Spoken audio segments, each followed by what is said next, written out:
and how it all started. Brother-in-law, he used to race a lot, but he had actually stopped racing for a couple of years, and we were up about in road bikes and scramblers round fields, or actually road bikes round fields. And just happened to be talking one day, and he says to me, just whenever I came to age, he says, "You're very good at riding these motorbikes." He says, "You know, I used to race." He says, "You should try it." And that's how it came about. Him and me started in the winter time and worked at a Triumph Cub, and that's some basis for me to race. I took to the roads very, very quickly, and I think that's one of the reasons why I did so well on the roads. I just, like, people take to scramblers and can't ride road racing bikes, and I took to road racing and I took to roads. And to win my first road race, even to, I remember riding my first road race, it was Tandagie, you couldn't believe it. The man who was to become a folk hero was on the road. Since then, he's won 5 Formula One world titles, 22 wins at the Ulster Grand Prix, 13 victories at the Northwest, and there's a record 21 successes in the Isle of Man. And this year, he'll take 5 bikes, his most ever, to the circuit where he's idolised, the TT. Well, what can anybody say about Joey's achievement? I don't think there'll ever be anybody ever equal it. He is the master of the TT and a complete legend.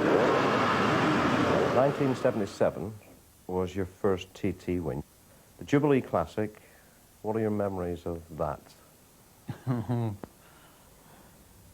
Pure luck, I think. I was riding a 750 Yamaha, and to keep a 750 4-cylinder 2-stroke going for, like, it was 4-lap race, 4 laps round there, was pure luck. And I can remember most of the race, and I had about wee bits of trouble during the race, and that I just used my head and just didn't keep your fingers crossed. Tom Hearn took me around the course before, and he says if he couldn't win it, I used to win it, because he wanted an Irishman to win it. I can remember that because it took me around, and it did me a lot of good, because to sit me in the second year in the 750 around the TT was scary, put it that way. So when did you realise you had your first TT won? Was it on the 3rd lap, the 4th lap? Oh, the 4th lap. I remember coming down, and I knew I could near enough free wheel to the line. And if anything went wrong, and I was that afraid of opening the bottle of champagne and everything was going through. I never opened one in my life before, and I don't know how you would open it or what you do with it or anything about it.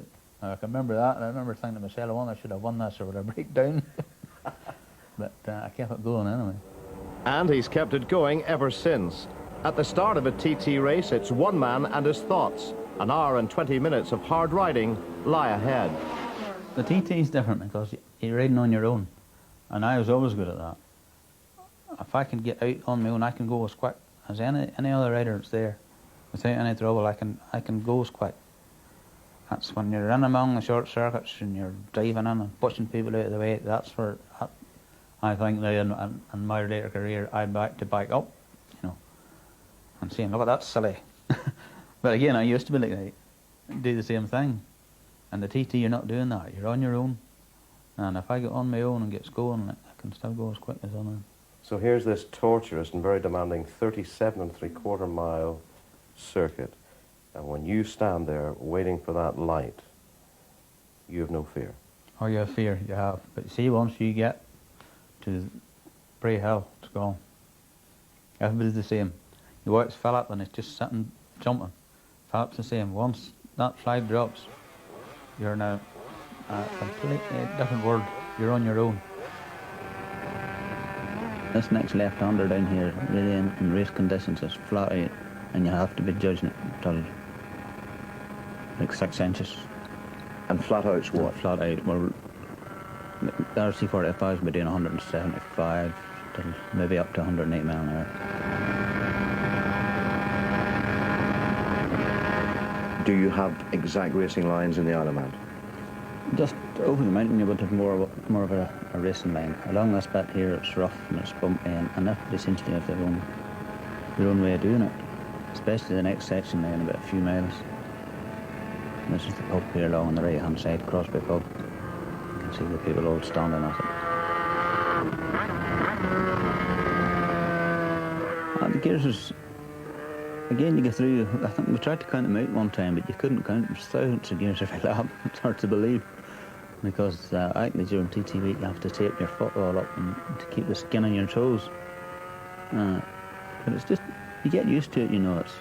This bike here is not as bad because it's a 4-stroke one. It's more drivable than the 2-strokes. You seem to be flying here. Nah, this is over the bridge for our... No, come on down now to Glen Helen. This is a quick bit here too.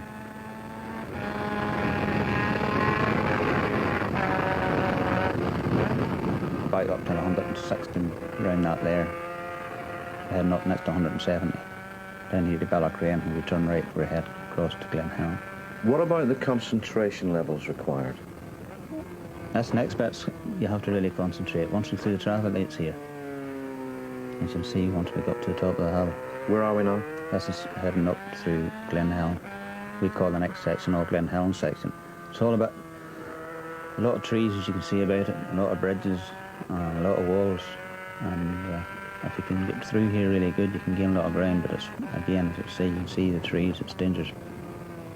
And you have to treat it with a bit of caution. How would you sum up this bit as a road racer section? Well, it seems to help a lot of the Irish riders because they're used to this sort of riding at home. As you can see, like, it's just like the Irish road races. And really, there's about 4 bridges now. Kind of go from one bridge to another bridge and forget about the bits in the middle. You can remember all the bridges in order? You can remember the bridges in order, and it keeps you from getting mixed up with some of the bends that's in between them. Well, this is all much the same, and we're not really changing gear much. It's just going from one of these bridges to another with a few kinks in the middle.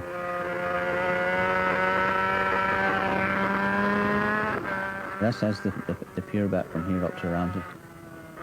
This section about 11 mile, it's what I call the pure road racing bit of the TT. There's the hotel on the right hand side there, just where they do the commentating. I like it alright, you know, but I've been at the TT that long now, I like the mountain as well, so there's not much if I don't like.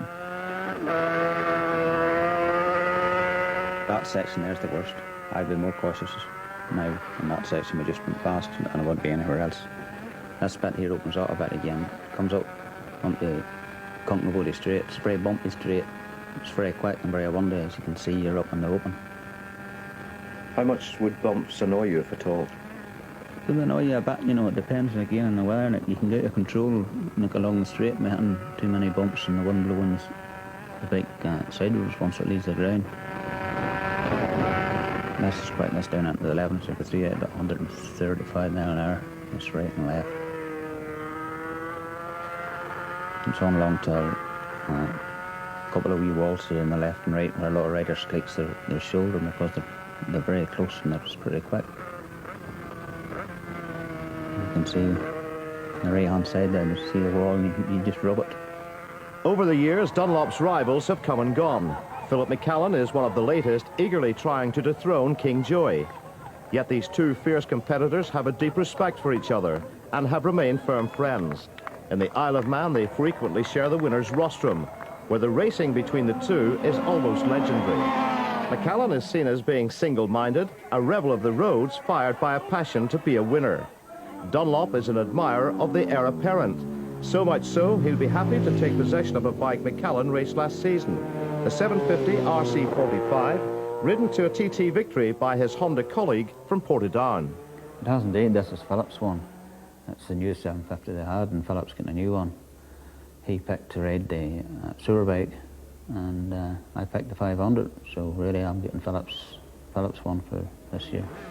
Philip's one of the hardest riders to beat, as everybody knows. Like, he's a brilliant TT rider. He's a brilliant rider all around.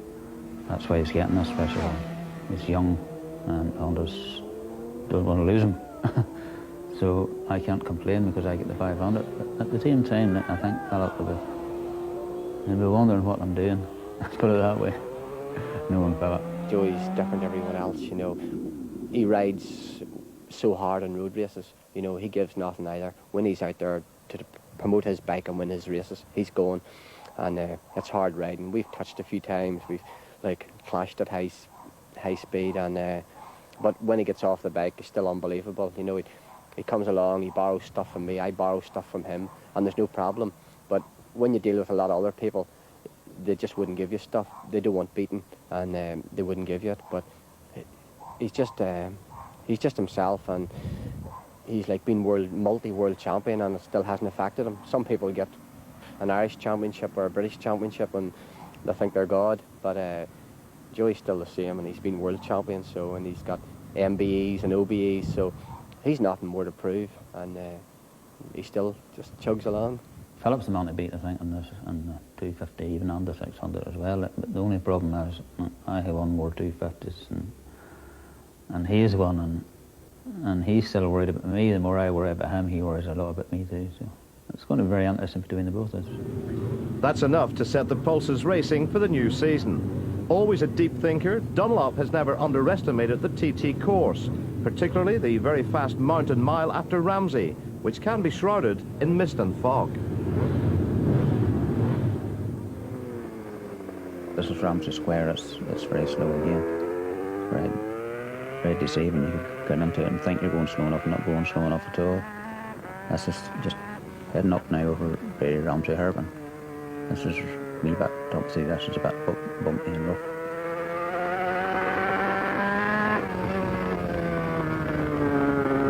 You can see the mountain away in the background.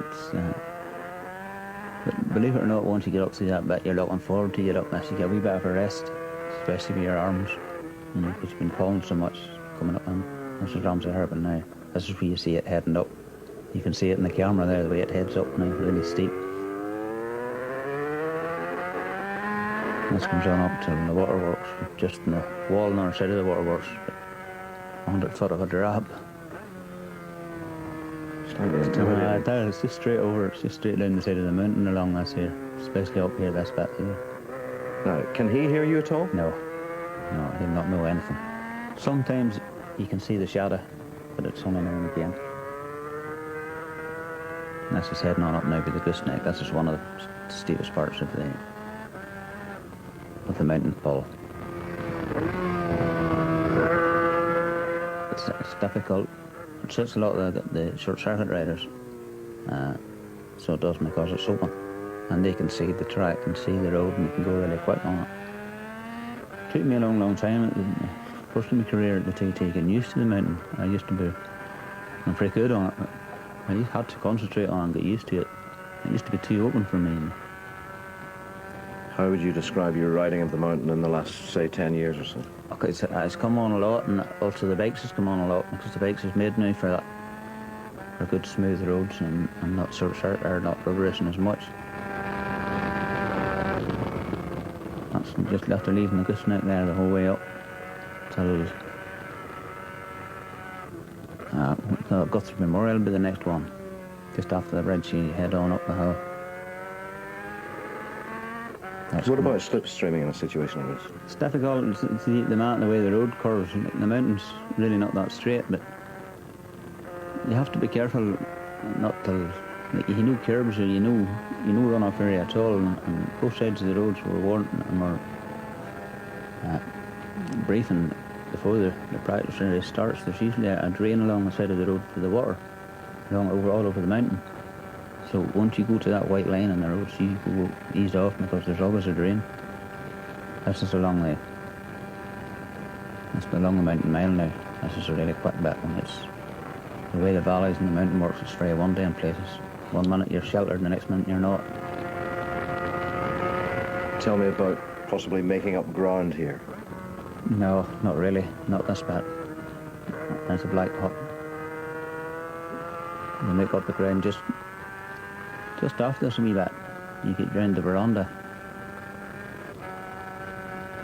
This is all pretty straightforward. When you get to this next right hand bit here, that's a bit tricky, believe it or not. And there's a big drain alongside that, and down through. You turn making ground from here.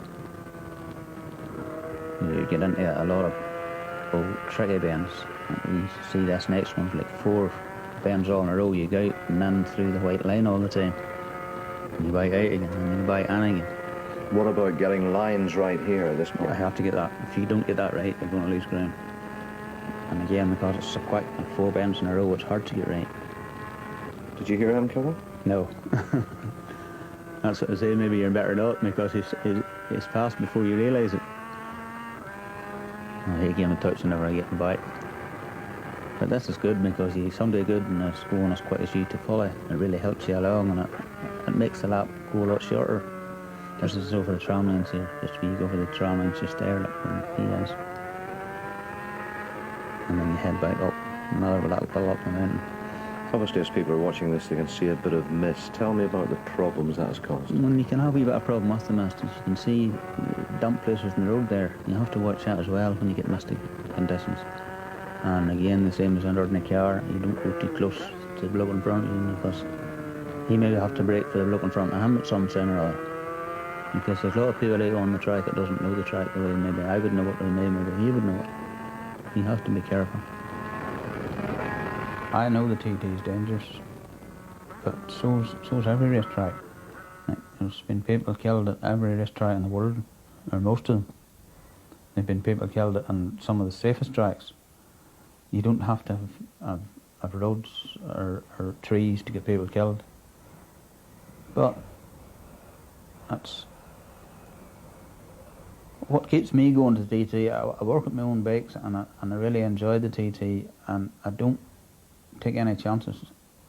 I have scared myself. I would say ran onto the grass, like, and I had near saves and all that, but at the same time, if I'm really struggling, I know to ease off. You know, I know if I'm beat, I'm beat.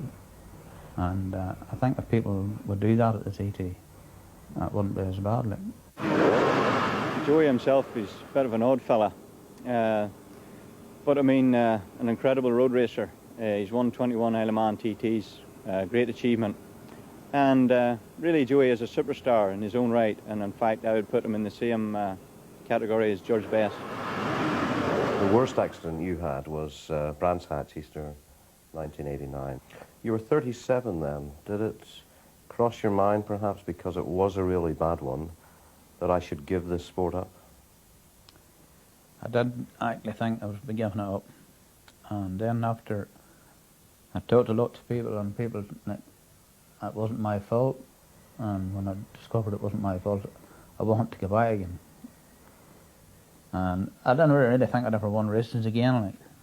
But once I got going and got back to TT now again, I started off in a wee 125, and I never rode a 125. And I went well in the 125. And then I rode the 750, and I remember finishing 20th at the Ulster Grand Prix. And another half lap I'd have been lapped, and people was laughing at me, telling me to forget about it. Like I was finished, like, can I not content myself? And give it up. But I rode on, and the next year I was a wee bit fitter again. And I went to the TT, and I was lying second to Robert, the 125, and I broke down. And I came back to the Ulster Grand Prix, and I won it. They weren't laughing then. They weren't laughing. So that was that. The Dunlop family have been to Buckingham Palace on 2 occasions. In 1986 to receive an OBE for services to racing, and in 1996 there was an MBE for mercy missions to Bosnia and Albania. Dunlop, however, had to wait for another palace date to finally meet the Queen. I went to a garden party one time for all the World Championships of Britain. The Queen was there, but we were kept behind bars, and we didn't really get talking to her. And then we were invited this time to a party in Buckingham Palace, just not really a party, just a get together. And the Queen came round and talked to us all very, very, very nice, and had a glass of champagne with us, and it was brilliant, unbelievable. Tell us a nice story about you being arrested in Albania and how you got out of it. I got arrested the minute I arrived in Albania. I got about a mile down the road till I was stopped with the communist police, because it was partly communist at the time I was there. And there was 2 sets of police, one plain clothes, one uniform, and I had no permission to drive through their country. So they just arrested me and took the van and all into the barracks. kept me there for a few years, and we were looking at the van, and I saw the sticker in front of the van and motorbikes, and the good luck, the chief bloke was really into 500 Grand Prix and Formula 1 cars. And he asked me about it, and I had a motorcycle news, and there was a photo of me in the motorcycle news, and I showed it to Miss named Dunlop and got my passport out and showed him the Dunlop and all. And after that, big pass, free, as long as I wanted. So it was hard to believe. Like, they just gave me this pass and he signed it, and I was stopped a lot of times afterwards. And as soon as I showed them this pass, oh, sorry, Mr. Dunlop, sorry, Mr. Dunlop, and that was it. Well, down in New Zealand, Joey's a legend. He came down in New Zealand in 1994 and raced in the National Series. And for our company, actually, he was running a little 125 Honda. And at all the race meetings in New Zealand, we had the biggest crowds we've ever had for 20 years. And most of those people had just come out to see Joey. He was mobbed everywhere he went. Over the years, Dunlop has amassed a treasure trove of trophies. Yet is that success down to sheer talent, plus determination and an exceptional inner strength? Even at 45, when most sports people are putting their feet up, he's still winning. How does he do it? Would a fitness test provide the answer? I used to keep prepping fit over the winter. These last few years, I haven't been in the nearest fit since I got hurt at that time. But I do a bit, just bits and pieces. But I never used equipment like this before, but I'm going to have to start looking into it or else retire. You use your legs a lot more than people realise. But my legs is pretty good, actually. It's more my shoulder. And that's hurt the time I get hurt. That's the only two places that really gives me trouble.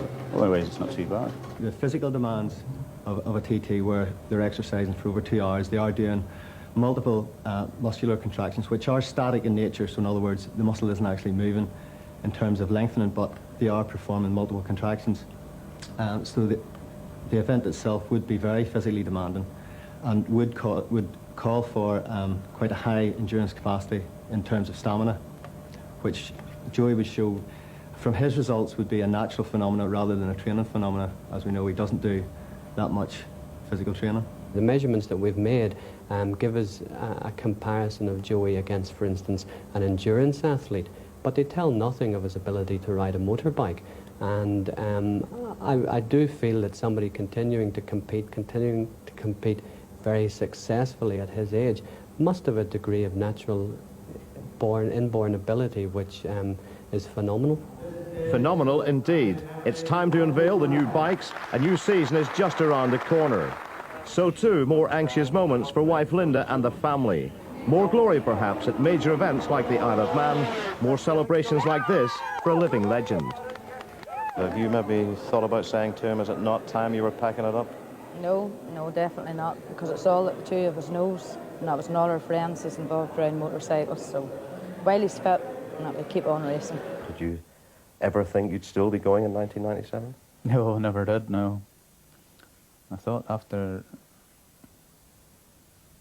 I finished with the Formula 1 races, that would do me, but I couldn't settle at home. Like, no, I don't matter settle at home. I couldn't settle myself to just stay at home and work on the bar or do whatever I had to get out and keep going. Well, he's just the same person as I married 25 years ago, and well, I don't see the things that other people probably sees. Linda never really bothered me a big lot. She always backed me and never said where I was to go or where I wasn't to go. And one year I was thinking about packing it up and maybe get myself a better place at home. And I thought, no. So Carry on. That was it. Outsiders, people like me who admire the sport and who like the sport, we think, how do they concentrate for 37 3/4 miles when you really cannot make a mistake which could maybe cost you your life? I think once you get concentrating on the race and you concentrate on your pits and your signs from the Isle of Man, you forget about everything else. You just go from A to B, B to C, and from C back to A, and A to B, and you can really get excited and get going. Philip's one of the best examples at the TT because he really gets going at times. And people are really looking forward to Philip coming because he's really head below the screen. I'm the same, only I don't show it just the same. Philip does, but that's exactly how it works. I go from start and finish to Ballackrane.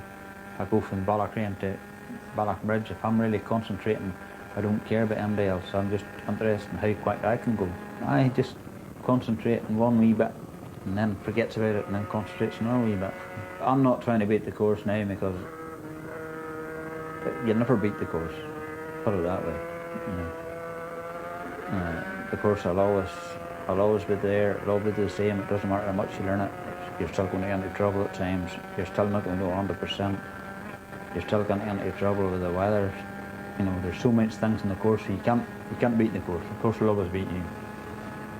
And riders, you just have to take them as they come. I went through so many and so many good races. And I just happened to be one of the little ones that stuck to the better end. I learned things years and years ago with breaking chains and running out of fuel and that. You never won the race if the flag comes down. It doesn't matter what it is in.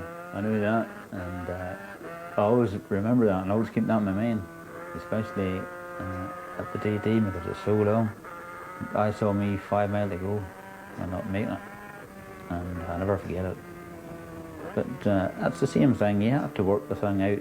And I know the TT so well, I know the fuel situation. I know the problems because I've been there so long. And a lot of the younger riders, they'll have to learn it. They should know it maybe in their ways, but they don't take it in, they don't believe it till it happens to you. Nobody lose nothing until such times as it says, oh, that'll not happen, that'll not happen. But it does happen. And once they find it happens to them, then they change. You know, people say, so you're chilling up right. You're chilling up right now you want 2.5 in 2 laps or 4 laps. But that does. I know if everybody wants to beat me, it doesn't matter whether it's the TT or where it is. It doesn't really bother me now because like I'm not out to beat them we used to be. They're out to beat me, and if they want to beat me, they can beat me. It doesn't really bother me a bit a lot. How important are the 2 weeks that you're spending here in this workshop? It's very important to me this year. I didn't do it last year, the year before, and actually I paid the penalty because I'm noticing stuff on Philip's bike that should have been on mine this last 2 years. That's going to be a difficult year and a hard year. And I missed half of last year because I'd got hurt. And I had to get myself going and my own mind as well. The man said to me, when they made Joy Dunlop, they broke the mould and threw it away, and that's the only way you can describe him, you know. I get the impression you're excited about another season. I'm looking forward to this year because I'm telling you, I missed half of last year. And I want to get going again because it was my own fault last year, so I have to prove a point.